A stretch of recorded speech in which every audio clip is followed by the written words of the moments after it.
President Donald Trump outlined his plan for the 16-year U.S. war in Afghanistan Monday evening, vowing that the U.S. would find victory while no longer nation-building. The president declared he would no longer announce troop levels but would focus on allowing U.S. forces to target the Taliban and other terrorist groups wherever they were in Afghanistan. Here are the 5 key pieces of Trump's Afghanistan plan. Perhaps the biggest military change Trump announced Monday was to relax U.S. authorities to attack the Taliban and other terrorist groups in Afghanistan. American strategy in Afghanistan and South Asia will change dramatically in the following ways. Conditions on the ground, not arbitrary timetables, will guide our strategy from now on.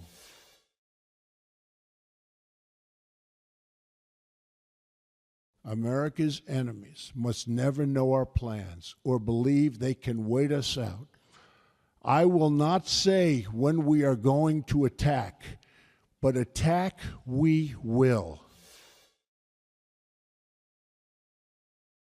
We will not dictate to the Afghan people how to live or how to govern their own complex society.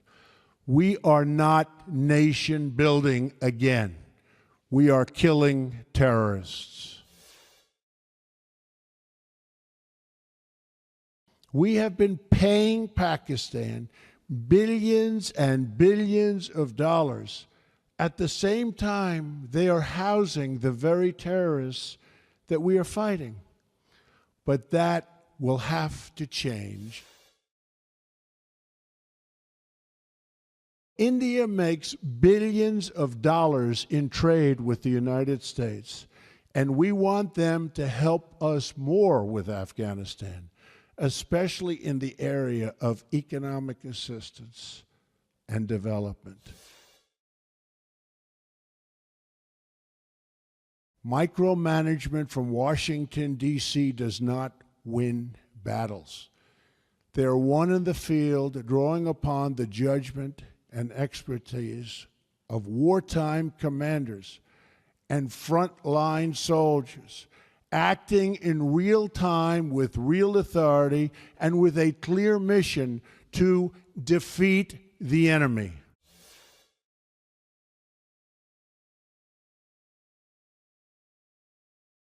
However, our commitment is not unlimited, and our support is not a blank check. The Obama administration placed restrictions on U.S. offensive operations in Afghanistan after the Afghan forces took the lead on fighting the Taliban, a move that frequently frustrated commanders in the field.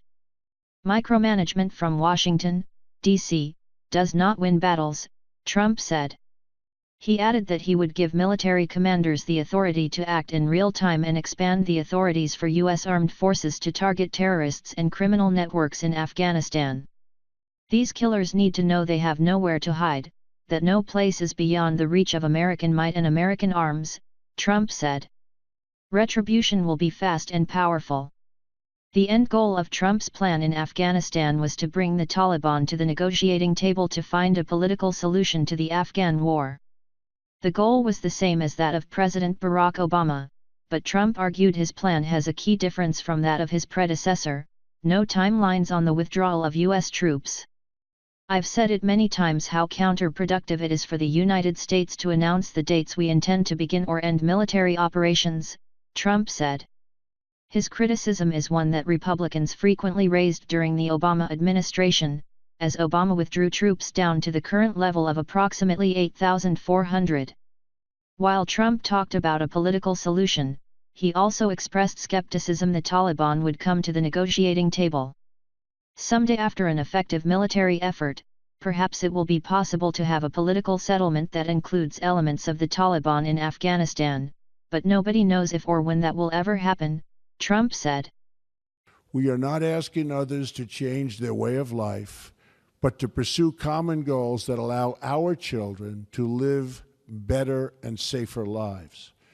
This principled realism will guide our decisions moving forward.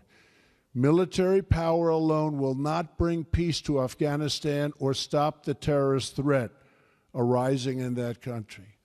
But strategically applied force aims to create the conditions for a political process to achieve a lasting peace. America will work with the Afghan government as long as we see determination and progress. However, our commitment is not unlimited, and our support is not a blank check. The government of Afghanistan must carry their share of the military, political, and economic burden. The American people expect to see real reforms, real progress, and real results. Our patience is not unlimited.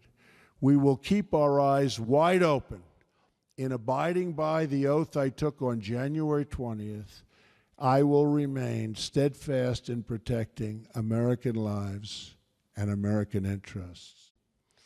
My original instinct was to pull out, and historically, I like following my instincts.